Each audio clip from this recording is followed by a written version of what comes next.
I caught her red-handed with a hacksaw in my backyard. It was a Tuesday morning, just past 7, and I'd barely taken my first sip of coffee when I heard the sharp screech of metal on metal. I looked out the kitchen window and saw Wanda Vanderley, the HOA vice president, kneeling by the back corner of my fence with a hacksaw, halfway through one of the aluminum poles. I dropped my mug, bolted out the back door in my slippers, and shouted, "Wanda. What the hell do you think you're doing?" She stood up like I'd interrupted her gardening. "Oh, good morning, Leonard. Your fence is blocking the shortcut to the community garden. A few of us on the board agreed it's an eyesore and inconvenient." I stared at her. "So you decided to cut it down?" "Are you insane?" She huffed and adjusted her leopard print scarf like I was the one being unreasonable. "You weren't at the last meeting. We discussed opening up a walking path between the lots. Your fence is in the way. My backyard isn't a public walkway." "That's trespassing, Wanda." She waved me off. "It's for the betterment of the community. The board has full authority to make adjustments to shared spaces." "It's my property," I shot back. "This isn't a shared space." Wanda narrowed her eyes. "Well, that might be up for interpretation." I had half a mind to call the cops right there, but I figured I'd handle this the smart way. I took a picture of her with the hacksaw in hand, right next to the mangled fence post, and emailed it to myself for safekeeping. The next day, I checked the property lines again just to be sure. Every inch of that fence was on my land. No easement, no shared access. She just decided her morning walks were more important than basic property rights, so I made a few calls and ordered something special. If she wanted a shortcut, I'd give her a dead end. Installation took a week. I hired a contractor to put in a matte black steel gate, reinforced and locked from my side. It was industrial overkill, really, but after the hacksaw incident, I wasn't taking chances. I even added a motion-activated camera above it, just in case she got creative. The day it went up, she was livid. She stormed to my front door in her HOA windbreaker, her clipboard clutched like a weapon. "Leonard, what is that monstrosity?" "It's a gate," I said calmly. "To keep trespassers out. You can't just install a gate like that without HOA approval." I grinned. "Funny, you didn't ask for approval before trying to cut my fence." Her face flushed deep red. "You're being uncooperative. The board doesn't own my property." I cut her off. "And unless you've got a legal document that says otherwise, stay off my yard." She stormed off, heels clicking like gunfire against the pavement. That night, someone tried to jimmy the lock. Too bad for them, the camera got everything. The footage showed everything clear as day. Wanda's husband, Gerald, creeping around the rear of my property at 2 in the morning. He wore a hoodie pulled low and carried something wrapped in a towel. When he reached the new gate, he knelt, pulled out a crowbar, and started working the hinges like he was cracking a safe. He didn't get far. The moment he touched the lock, the alarm chirped and the floodlights snapped on. He froze like a raccoon caught in headlights, then bolted into the shadows, knocking over my compost bin in the process. The camera caught his face as he turned to look back. That was the best part. I backed up the footage onto 3 separate flash drives and printed a still of his mug as he stared straight into the lens. The next morning, I dropped 1 copy off with Officer Delgado down at the precinct. I'd worked with her before during my time on the city zoning committee, and she didn't need convincing. "Looks like attempted trespass and vandalism," she said, arching an eyebrow as she clicked through the video. "You sure you want to press charges?" "Wanda's been crossing lines long before this," I said. "Maybe it's time someone drew one she can't ignore." She nodded and filed the report. "We'll send someone by to talk to Gerald." That afternoon, the squad car pulled up in front of the Vanderley home just as I was trimming the hedges. I didn't mean to be in the front yard at that exact moment, it just worked out that way. Gerald stepped outside in his slippers and turned white when he saw the officer. Wanda came out a moment later, whispering furiously as the officer asked him to come with her.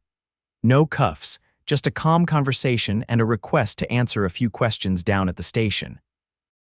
By evening, the neighborhood group chat was buzzing. Not that I was part of it, Wanda had booted me months ago. But Dennis, my neighbor 2 houses down, printed screenshots and slid them under my door. "Figured you'd want to see this," he said, scratching his neck. "They're saying you edited the footage, claimed it was a deepfake." I laughed. Of course they are, Dennis nodded toward my backyard. You know she's not going to stop, right? I'm counting on it, I said. People like Wanda always go too far. And she did. 2 days later, a notice appeared on my mailbox. It wasn't in an envelope, just taped on like a kindergarten art project. Stamped with the HOA seal and signed by Wanda herself, it cited me for unauthorized structural modifications and demanded I remove the gate within 72 hours or face daily fines of $75. I reread it 3 times to be sure. Then I took a walk. The HOA's office was a converted garage at the far end of the cul-de-sac. Most of the time it sat empty, except for meeting nights and whenever Wanda wanted to feel important. I found her inside, sitting behind a folding table stacked with manila folders and binders labeled enforcement. She didn't even look up when I entered. If you're here to complain, you can fill out a formal grievance form G19. I closed the door behind me. You're issuing fines now. For protecting my own property, she looked up, feigning surprise. Our bylaws are quite clear. Any exterior alterations require prior approval. There's nothing in the bylaws about gates, and I already checked the municipal code. I'm in full compliance. She leaned back in her chair and folded her hands like she was posing for a portrait. This community has standards, Leonard. We can't have residents installing prison gates in their yards. It sets a tone. You mean one where people don't get to play dictator? She didn't flinch. You've been a problem since the day you moved in. You park your truck in the driveway, your grass grows half an inch too long, and now this little fortress of yours. I have every right to secure my property after your husband tried to break in. Allegedly, she snapped. I pulled a copy of the police report from my jacket and dropped it on the table. Her eyes flicked over it, then darted away. You want to keep pushing this, Wanda? Be my guest. But now it's not just harassment. You're retaliating after a criminal investigation. She stood slowly. You really think you're going to win? The board backs me. The committee backs me. You're one man. Funny thing about that, I said, pulling a folded document from my back pocket. I've got signatures from 32 homeowners. That's more than half the neighborhood. They're petitioning for a special vote to dissolve the current board. Her mouth parted, the words stuck somewhere behind her teeth. Turns out people don't like it when their dues go toward personal vendettas and late-night break-ins, I added.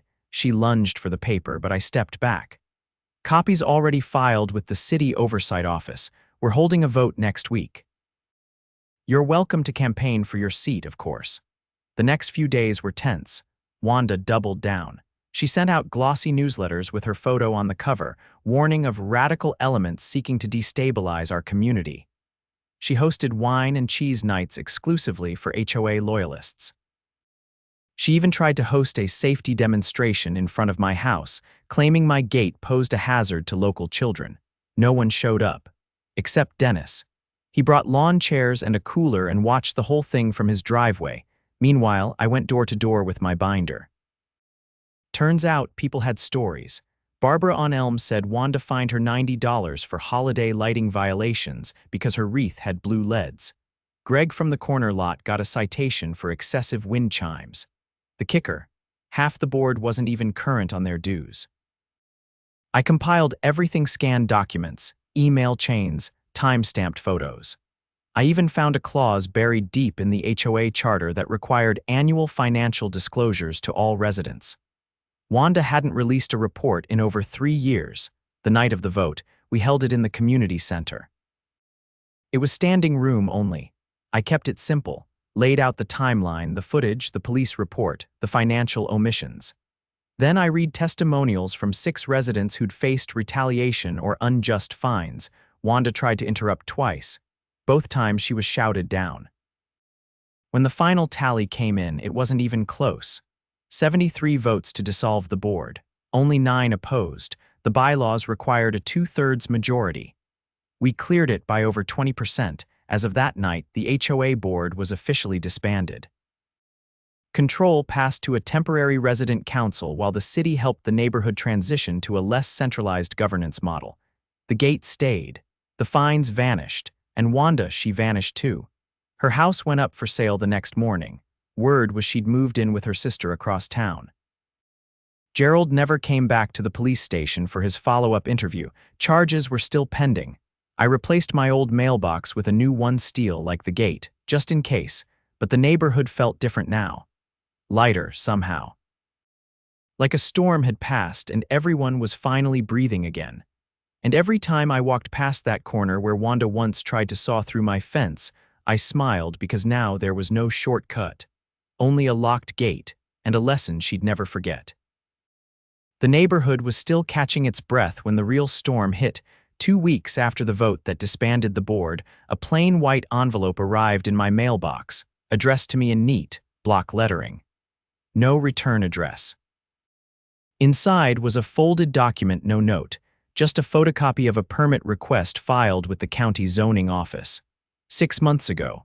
It was a request to reroute the community garden access path. And sure enough, it ran directly through the back edge of my property right where Wanda had tried to cut my fence. The signature at the bottom, W. Vanderley, HOA Vice President. But here's what stopped me cold, the approval stamp, signed off by a junior zoning clerk named Alex Ramirez. I remembered Alex. He was brand new, fresh out of his internship, and worked under my old colleague, Carol Linfield. I called Carol. Leonard, she answered on the second ring, voice tight. I was wondering when you'd call. I heard about your neighborhood situation.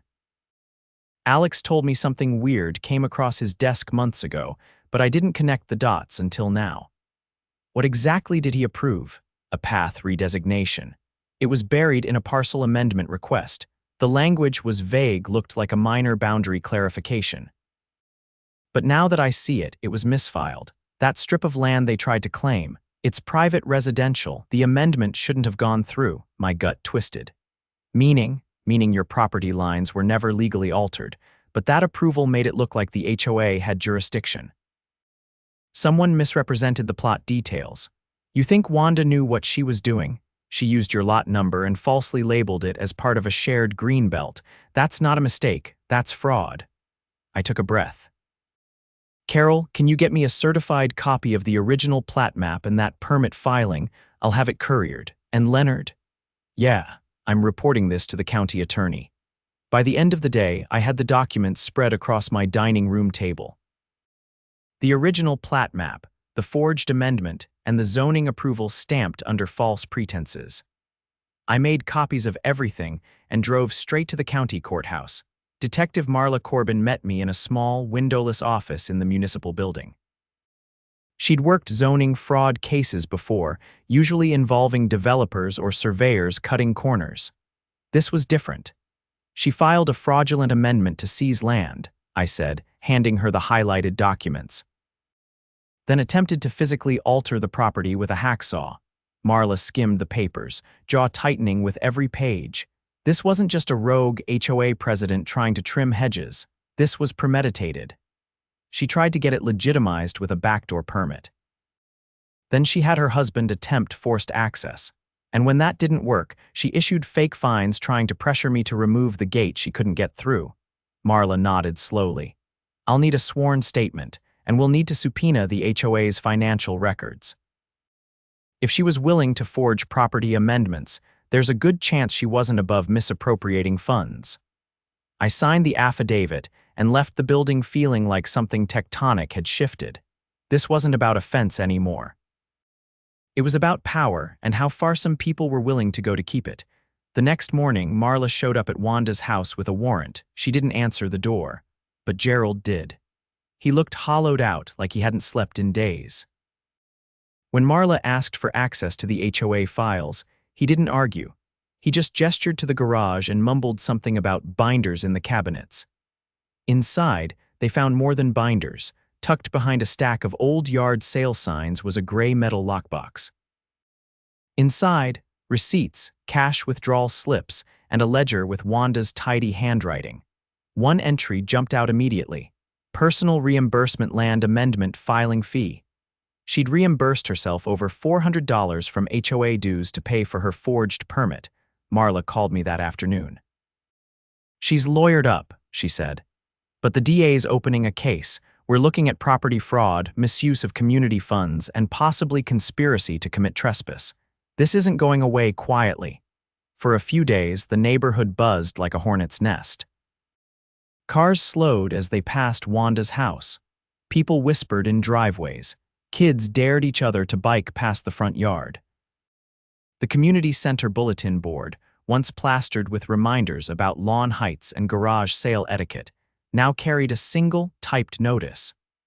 A criminal investigation is underway regarding former HOA board activities. Residents with information are encouraged to contact Detective Corbin. I didn't expect what came next. On a quiet Saturday morning, a knock came at my door. I opened it to find a woman in her early 60s, short-cropped silver hair and a clipboard in hand. "Vivian Mercer," she said. "I live 3 streets over. I heard you were the one who got the board dissolved." "I helped," I said cautiously. She smiled gently. "I was on the first HOA committee when this neighborhood was built. We weren't supposed to be like this." I watched Wanda twist it into something ugly. I stepped aside and let her in. Vivian had details. She'd been keeping notes for years about inconsistent audits, board positions being filled without elections, and small home-based businesses being shut down without cause. She handed me a file filled with emails from other residents who'd faced retaliation after speaking up. "I never pushed because I didn't want to make waves," she said. "But after what you did, people are ready now. They're tired of being scared of their own neighborhood." I wasn't sure what to say. I'd never meant to become a symbol. I just wanted to keep my backyard mine. But now I had something bigger in my hands. That week, I worked with Vivian to draft a proposal for a new neighborhood charter, one that eliminated centralized power, replaced fines with community mediation, and required open accounting for every expense. No more secret meetings, no more weaponized rules, just residents helping residents. We shared it at a community meeting held on folding chairs under the carport of the vacant model home. Over 70 people showed up. Not to argue but to volunteer. Vivian stood beside me as I read the proposal aloud. Dennis took notes. Greg offered to handle the website. Even Barbara from Elm Street donated snacks and said she'd help manage communications. When I finished, there was a moment of silence, then applause. Not raucous or theatrical, just honest and steady. One by one, people signed on. Later that month, the DA filed formal charges against Wanda. 1 count of property fraud, 1 count of filing a false instrument, 2 counts of misappropriation of funds, and 1 count of attempted coercion. Gerald was charged separately for attempted unlawful entry, though a plea deal was likely. They moved out in the dead of night 3 days later. A for sale sign appeared the next morning, hastily zip-tied to the porch rail. No one missed them. The steel gate still stands. It's quiet now, no late-night sawing, no clipboard threats. Just the faint hum of wind brushing past the camera above it. Sometimes I sit in the backyard with a beer and watch the sun drop behind the ridge, casting long shadows across the lawn that Wanda once tried to carve through like it was hers. It's not. And now, thanks to one stubborn gate, a few good neighbors, and a whole lot of documented truth, neither is the neighborhood. The morning after Wanda and Gerald left, the neighborhood was different. Not louder or busier, just clearer. You could hear the breeze again. The sound of kids playing didn't feel forced, and no one was peeking through blinds expecting a citation to land on their porch. I thought that would be the end of it. I really did. But then the forensic audit came back. Vivian called me on a Thursday evening, her voice tight. "Leonard, you need to come to the community center. Now." The temporary resident council had been reviewing the HOA's financial records since Marla's team seized them. They'd hired a retired CPA from the next county over to dig through everything. The council expected to find some petty reimbursements, maybe a few inflated expense accounts. What they found instead was something else entirely. I walked into the community center and stopped cold. Every table was covered in manila folders, spreadsheets, and receipts. At the far wall, a corkboard had been turned into a timeline-colored threads running between sticky notes, invoices, and flagged transactions. Vivian motioned me over without a word. "Over $70,000, she said quietly. Gone where?" She handed me a printout. "Here, look at this. Monthly landscaping fees for the community pool area. Paid to a company called Greenridge Solutions, but there is no company, it doesn't exist. I scanned the document. Same payment every month, same account number. Who's the beneficiary? She tapped the bottom of the page. A checking account in Gerald Vanderlee's name. He was funneling HOA money into a shell company for nearly 3 years. The room was dead silent except for the sound of paper rustling. No one spoke, no one needed to. I picked up another folder at random.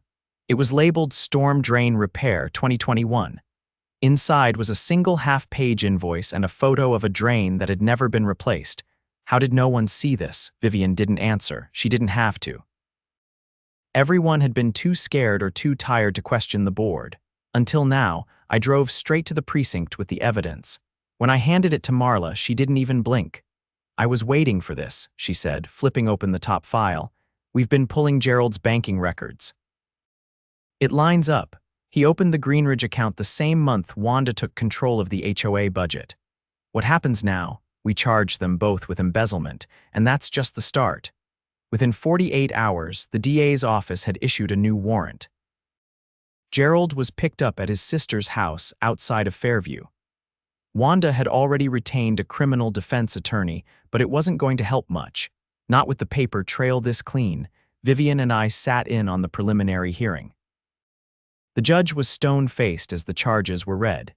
Conspiracy to defraud a homeowners association, wire fraud, falsification of corporate records, and embezzlement of funds exceeding $50,000. The courtroom was packed with residents, some of whom had paid inflated dues for years, while Wanda hosted catered board lunches labeled as community outreach. After the charges were read, Gerald looked straight ahead, blinking slowly. Wanda stared down at the floor like it might open up and swallow her. The judge denied bail. The trial was scheduled for 3 months later, but by then neither of them wanted to risk a jury. They both took plea deals. Gerald got 18 months in county and restitution orders. Wanda avoided prison by agreeing to pay back every dollar and accept a permanent ban from holding any fiduciary role in any neighborhood or civic organization in the state. Her name would be flagged on every HOA board registry for the rest of her life. With the restitution fund set up, the new resident council started issuing reimbursement checks to homeowners. Small ones at first, just enough to cover overpaid dues and fraudulent fines. But it wasn't about the money. It was the principle. It was justice walking right up to the front door and ringing the bell, and it rang loud. We held a vote to finalize the new community charter 1 month later. 92% approval. We scrapped the old HOA structure entirely. No more closed meetings. No more single points of control. Everything was transparent, every role volunteer-based, and every expense public. There were no fines, only peer review panels made up of rotating neighbors who mediated disputes with actual conversations. Dennis joined the security subcommittee. Barbara helped run the online document archive. Even Greg, who once got cited for having a boat trailer in his driveway for 12 hours, offered to paint the new community sign himself. No one asked him to. He just showed up with paint and a ladder. As for me, I replaced the motion camera above the steel gate with a small floodlight and a plaque that read, "Private property respect builds community." No one touched it. Vivian stopped by one evening with a bottle of cider and 2 mismatched glasses. We sat in the backyard, watching the last of the orange sunlight flicker through the trees. "You know," she said, pouring carefully, "when this all started, I thought we'd just end up with another board. Maybe a nicer one, but still the same shape." "I didn't think we'd get this far either," I admitted. She looked around. "But we did, and no one's afraid of their own neighborhood anymore." I nodded and took a sip. The cider was crisp and lightly spiced. "You think we'll ever need another gate?" she asked, nodding toward the steel one at the rear of my lot. "Hope not," I said, "but I'll keep it just in case someone forgets what happened when they tried to cut corners through other people's lives." She chuckled and raised her glass. I raised mine. And for the first time in years, the quiet felt earned. Behind us, the gate stood undisturbed. Sturdy, locked, and unnecessary now, but never forgotten. Not because it kept people out, but because it reminded them what happens when one person tries to rule where they have no right. Turns out justice doesn't always knock. Sometimes it bolts shut.